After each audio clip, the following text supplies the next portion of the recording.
में दरगाह शाहमर्दा में वक्फ जायदाद में आमदनी से जुड़ी गड़बड़ी का मामला सामने आया था, जिसमें गुज़िश्ता रोज दिल्ली के इमामी हॉल में एक प्रेस कॉन्फ्रेंस की गई थी। ये प्रेस कॉन्फ्रेंस अंजुमन-ए-हैदरी तंजीम के वाइस प्रेसिडेंट रहे डॉक्टर मोहम्मद अली की जानिब से की गई थी, जिसमें उन्होंने अंजुमन-ए-हैदरी तंजीम के जनरल सेक्रेटरी बहादुर अब्बासी नकवी पर कई संगीन इल्ज़ाम लगाए थे। आज उन्हीं झूठे इल्ज़ामों का जवाब देने के लिए दरगाह शाहमर्दा में एक प्रेस कॉन्फ्रेंस की गई, जिसमें अंजुमन हैदरी के चीफ पैटर्न जनाब मौलाना कल्वे जव्वाद साहब और अंजुमन हैदरी के जनरल सेक्रेटरी सैयद बहादुर अब्बास नकवी और कई मौलाना शामिल हुए।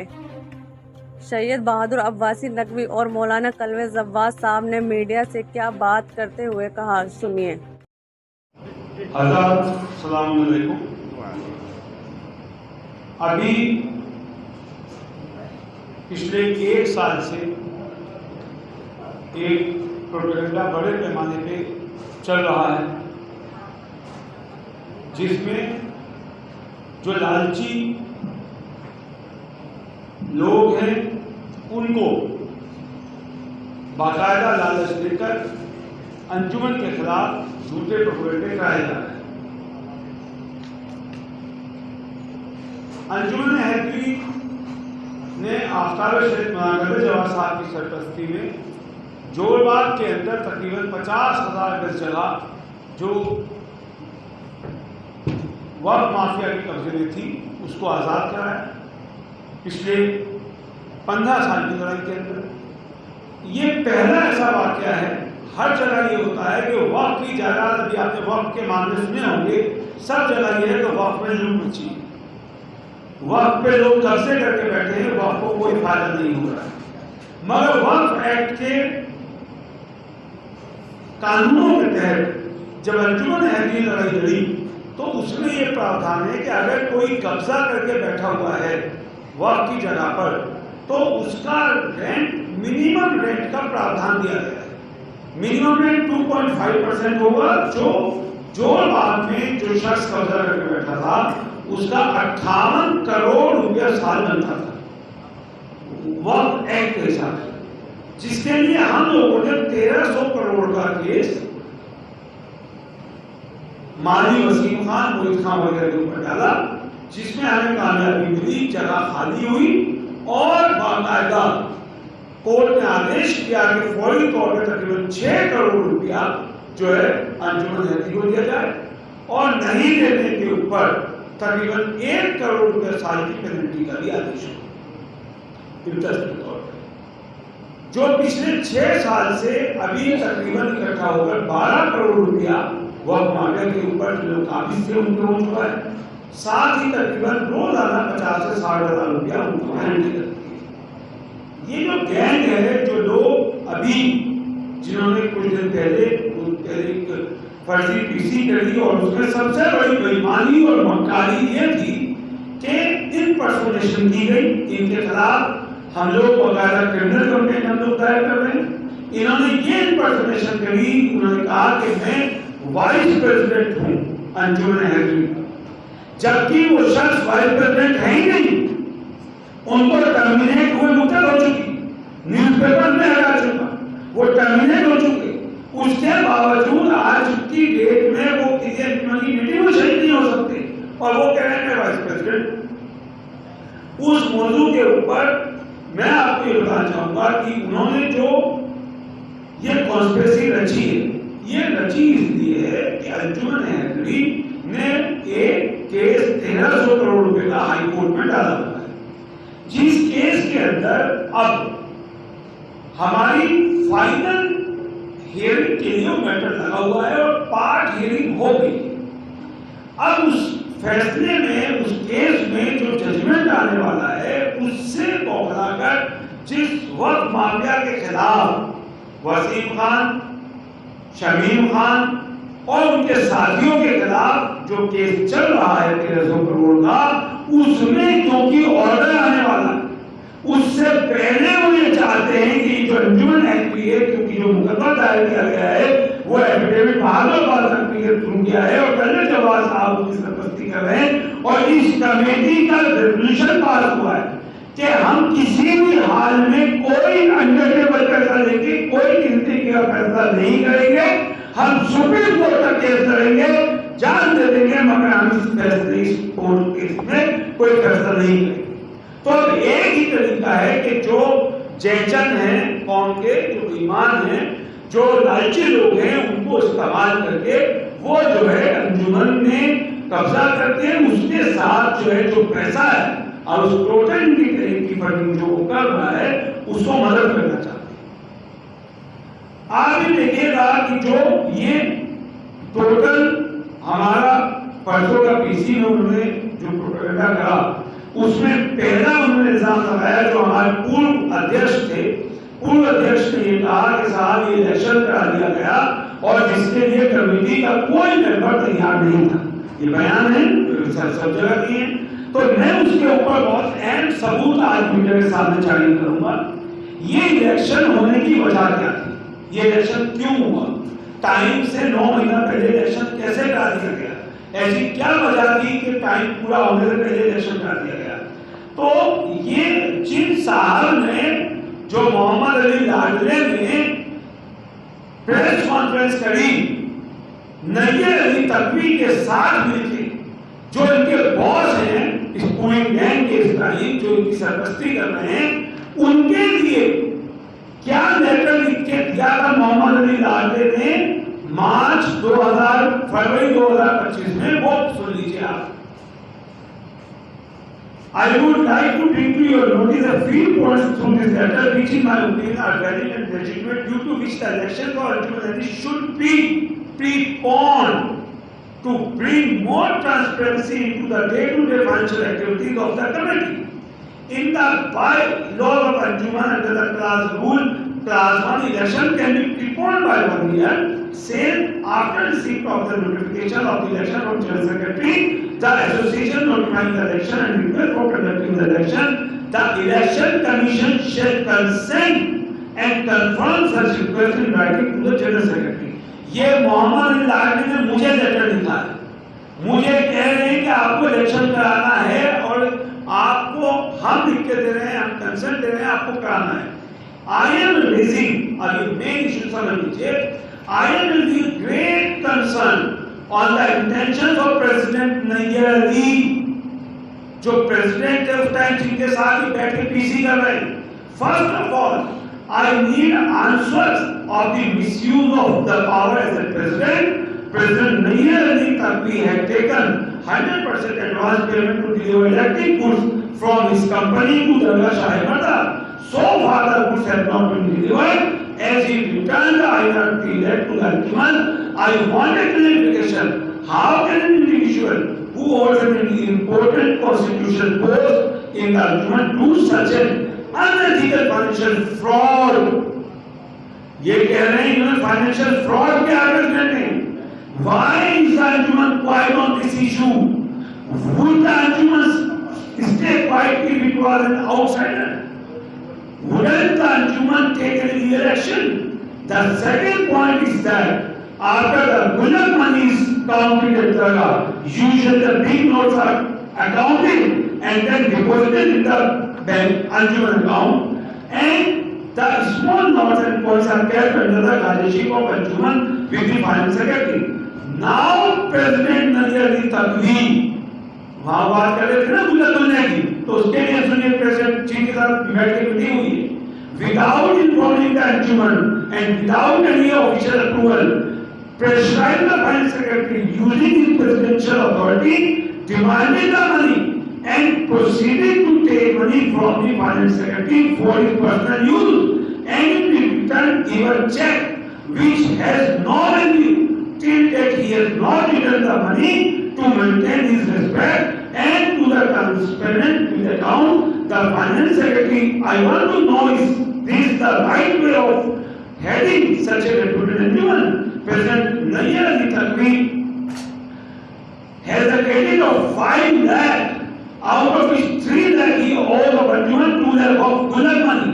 If Anjuman continues to work in this manner under the presidency of Nayyar Ali Taqvi, we all will be held responsible for all his misdeeds. If Imam Zaman asked, these are the two very reasons why I am requesting you to prepone that and conduct the election of Anjuman Agri as soon as possible.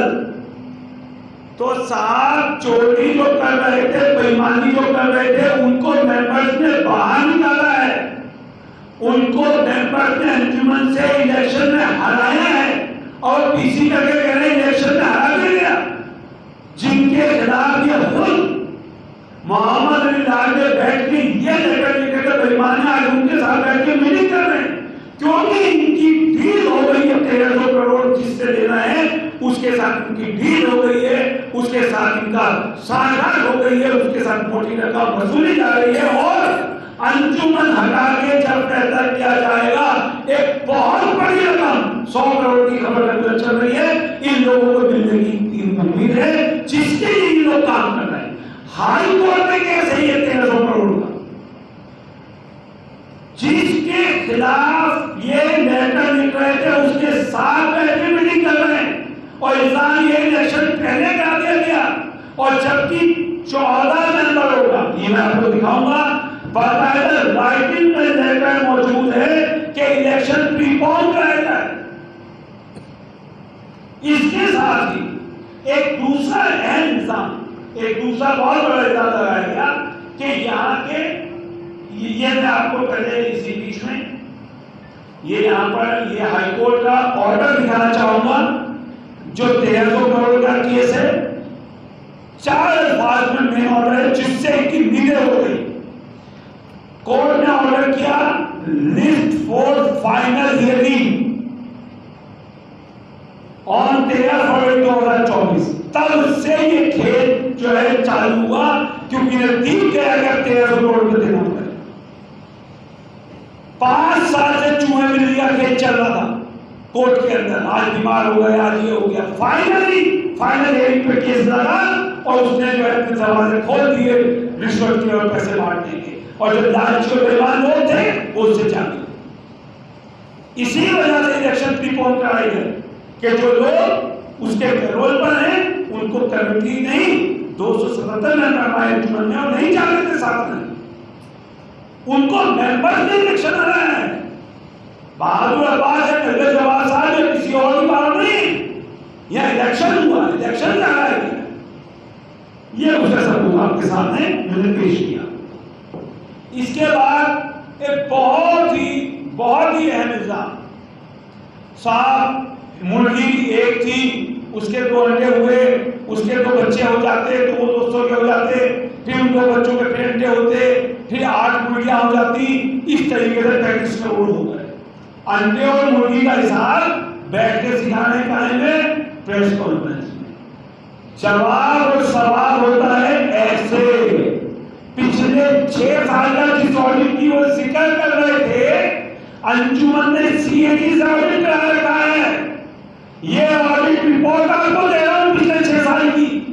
पिछले 6 साल का अंजुमन का CAG ने audit किया, 54 लाख रुपए अंजुमन ने tax के तौर पर जमा किए हैं। और ये लेटर की डेट सुन लीजिए, 4 फरवरी 2024, 2017 था, 2018, 19, 2019, 2020, 2021, 2022, 6 साल के जिस ऑडिट के बात कर रहे हैं वो ऑडिट ऑलरेडी सीएजी की कमेटी ने किया है, सरकार ने करा है, वक्फ बोर्ड ने करा है। अब आप बताइए कि इस अंडा और मुर्गी की कहानी का क्या मतलब है? यह ऑडिट हुआ है, पैसा जमा हुआ है, 6 के 6 साल कंटिन्यू चल रही है।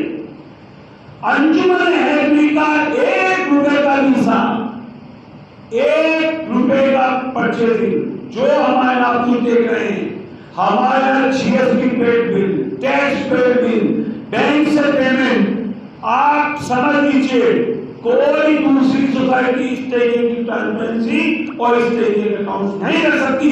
जिसको सीएजी 6 साल की क्लियरेंस दे दे उसके आप अकाउंट की बात कर रहे हैं। तो ये कॉपी मैं आपको ऑफिशियली आप लोगों को हैंड ओवर करूंगा। इस कॉपी को लेकर 6 के 6 साल की बैलेंस शीट, 1 साल का हिसाब सीएजी कमेटी ने हमारा ऑडिट किया जो आपके सामने। ये इल्जाम भी उनका बेबुनियाद और झूठा साबित हुआ। तीसरा, उन्होंने जो इंपर्सोनेशन करी कि साहब मैं जो हूं, मैं अंजुमन हैदरी का वाइस प्रेसिडेंट, आदमी को ये इंपर्सोनेशन करने से पहले 100 बार सोचना चाहिए किस लेवल पर आप मीडिया के में शिकायत है कि आप लगातार यहाँ आते भी रहते हैं और एक जिन भी हजरात ने उसकी न्यूज कवर करके चलाई, उनको एक सड़क छाप जो जिस मुद्दे पे सोसाइटी ऑफिशियल सोसाइटी है उसका वर्जन ये तो खबर नहीं छापनी चाहिए। ये तो बिल्कुल एक तरफा और गैर कानूनी और गलत काम है। सिर्फ एक पत्रकार अपने पास फोन आया, रिकॉर्डिंग मौजूद है, सारे उनको हमने बातें बताई, उन्होंने कहा अरे साहब नहीं खबर छापूंगा, ये सब झूठ है। मगर जिन्होंने भी ये करी उनसे भी दरख्वास्त है भाई की तरह कुछ भी हो, हमारे पे मैं कहता हूँ बुरे से बुरा इल्जाम हो, आप उनसे साफ पूछिए, हम जवाब देने के लिए बैठे, तमाम मौलाना कराम बैठे हैं। ये देखिएगा, ये पब्लिक नोटिस है, अखबारों में छप चुका है, इश्तिहार आ चुका है, सुन लीजिए। General public is hereby informed that Dr. Muhammad Ali Al-Dagde has been removed from his post as Vice President of Anjuman Hadri and his membership of Anjuman Hadri also stands terminated with immediate effect. Anyone dealing with Dr. Muhammad Ali will do so at their own risk. ये तमाम ये उनके पास जा चुका है, check हो चुका, court तक के अंदर उनका केस उन्हें 100 मशवरा करते हैं जो तुम्हारी रिकॉर्डिंग है, हम पे उनके वो सबूत मौजूद है कि वो कोर्ट तक नहीं जा पाए और आज आगे झूठा प्रोपेगेंडा कर रहे हैं। तो मैंने बता दिया आपको कि वो ना हमारे वाइस प्रेसिडेंट है, ना अंजुमन को लेना देना है। इन लोगों के खिलाफ इंपर्सोनेशन का हम लोग डेफिनेशन का मुकदमा भी कायम करेंगे।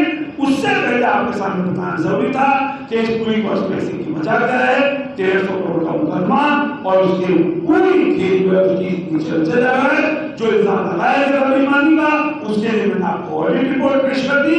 जिन्होंने ये कहा कि साहब जिनके साथ बैठक मीटिंग हुई नई तकवी, उन नई तकवी के खिलाफ बाकायदा अंजुमन ने 2 मुकदमे कायम किए इसी महीना।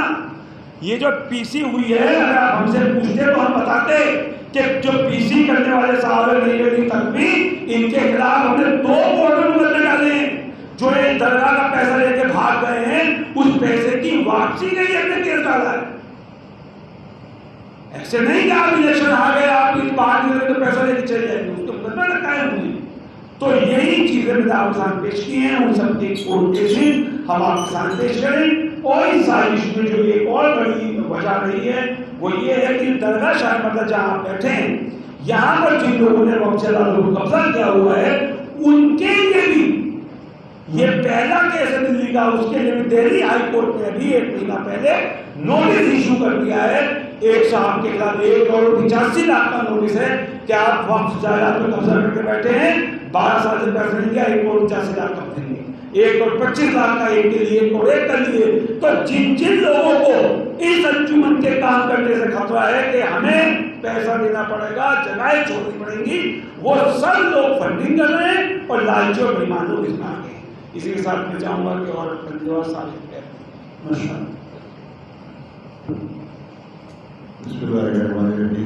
आपके सामने मौलाना साहब ने पूरी तस्वीर से बात पेश कर दी कि ये जो डिफॉल्टर्स हैं वही ये सारे में बोल रहे हैं और सारे जो पीसी कर रहे हैं। जैसे आपने भी देखा कि पीसी में लाडली साहब हैं और ये रिजवी साहब हैं, लगा रहे हैं। तो इसका आप देखा कि इन्हीं लाडले साहब ने शिकायत की थी की लेटर के जरिए से कि 5 लाख के खबर किए थे, इनको हटाया जाए, अच्छा कराया जाए। अब दोनों साथ मिल गए आपस में, क्या मिली भगत हुई इतनी ज़्यादा आप देख रहे हैं कि जो उस पर शरीक है ये यहाँ के डिफॉल्टर है, जिसमें किराएदार है जिन्हें 12-12 साल से किराया नहीं दिया और उनके ऊपर कोर्ट से नोटिस आ गया कि करोड़ रुपये का नोटिस ऊपर आ जाए, तो वो अब घबरा के पीसी कर रहे हैं किरा दीजिए कमेटी खर्च की बात। तो ये तमाम चीज़ें जैसे व्यवहार न दी, हमेशा से इस हमारी तहरीक की मुखालिफत हुई। ये कांग्रेस के थे अहमद पटेल साहब के कब्जे में थी पूरी तस्वीर, और हम लोग इसके खिलाफ प्रोटेस्ट करते थे, जेल जाते थे। यहाँ तो ये वही वो चमचे भी जो थे तुम्हारे में वही मुखालिफत किया करते थे, वही चमचे फिर सक्रिय हो गए, वही चमचे फिर आगे आगे आगे आगे। तो अहमद पटेल के ज़माने में वो बहुत ज़्यादा एक्टिव थे और पूरे हमारे मूवमेंट की मुखालिफत करते थे। आज फिर वो एक्टिव हो गए हैं और एक बहुत बड़ा उसमें जो हाथ है, उसमें यहाँ के जो एमएलए रह चुका था उसका भी हाथ उसके अंदर है। और याद रखिए क्योंकि वक्फ बिल के खिलाफ हम लोग बोल रहे हैं, तो इसमें क्योंकि कांग्रेस के खिलाफ जब बहुत बोला है, एक कांग्रेस के पुराने जो एमएलए है उसके पूरे चमचे जो शादी कर रहे हैं।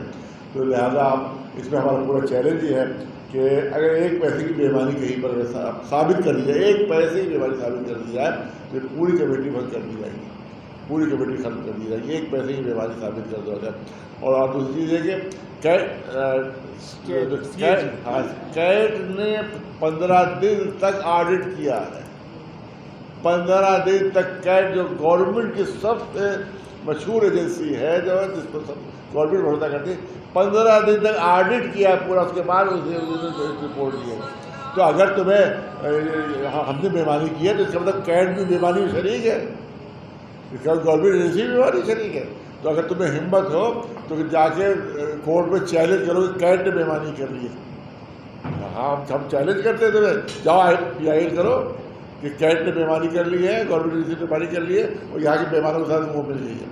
तो अगर तुम्हें कोई दावा है कि बेईमानी हुई है तो जाओ PIL करो हमारे खिलाफ, मगर कैट को भी शामिल करो कि उसने भी मिलकर बेईमानी की।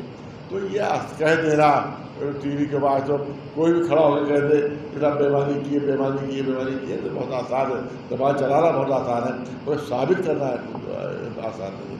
साबित करो और उसके बाद वहाँ पर एक लाडले बिरला साहब इन लोगों सबकी एक यहाँ पर वीडियो मौजूद है जिससे कह रहे हैं कि यहाँ कोई बीमारी नहीं हुई है और बिल्कुल मत पड़ेगा। तो ये तमाम धोखेबाजियाँ हो रही है। तो इससे अब आपका कहना यही है कि ऐसे लोग जो है वो सिर्फ और सिर्फ जो है बहकाने के लिए हैं, धोखा देने के लिए हैं और उनकी अपनी अपनी चोरियाँ की उन्होंने, इसकी वजह से उस तरह से घबरा के इस तरह से वो किसी जो है कर रहे हैं और गलत बयान के काम कर रहे हैं। और इन्होंने गुल्लक के पैसे, हाँ, जो गुल्लक के पैसे निकाले थे और नैयर रजवी साहब ने, तो जब उनको दबा डाला गया तो उन्होंने नकली चेक दे दी। वो चेक ये रखी है जो बाउंस हो गई। पर सवाल ये आपने लिए नहीं थे तो चेक क्यों दी? कह रहे थे आपने लिए ही नहीं, अब तो उसके बदले में चेक दी जो बाउंस हो गई। जमा मत करो, कल दूंगा आज तक नहीं पैसा बाउंस हो गई तो इसके ऊपर दूसरा मुकदमा बनता है। चेक बाउंस होने पर बहुत बड़ा मुकदमा बनेगा, इस पर मुकदमा डाला है कोर्ट में, इस पर भी मुकदमा डलेगा कि चेक बाउंस होगी। सवाल ये है कि आपने पैसे नहीं लिए तो चेक क्यों दिया? तो ये तमाम चीज़ें है कि खुद डिफॉल्टर है, खुद इन्होंने बेईमानियाँ की है और उसके बाद भी बेईमानियाँ छुपाने के लिए इस तरह से हम लोग परिणाम में आ रहे हैं। लिहाजा आप बता दें गुजारिश है कि सच्ची बात जो है, सच्चाई जो है दुनिया के सामने पेश करें और हकीकत जो दुनिया के सामने पेश करें। और मेरा कहना है यहाँ पर एक पैसे की बीमारी अगर साबित करें कोई भी, तो पूरी कमेटी यहाँ से हटने के लिए तैयार है, बंद करने के लिए तैयार है। जो सज़ा कानून से मिल सकती हो वो सज़ा भुगतने के लिए तैयार है। बहुत बहुत शुक्रिया आप का, क्या हम यहाँ तस्वीर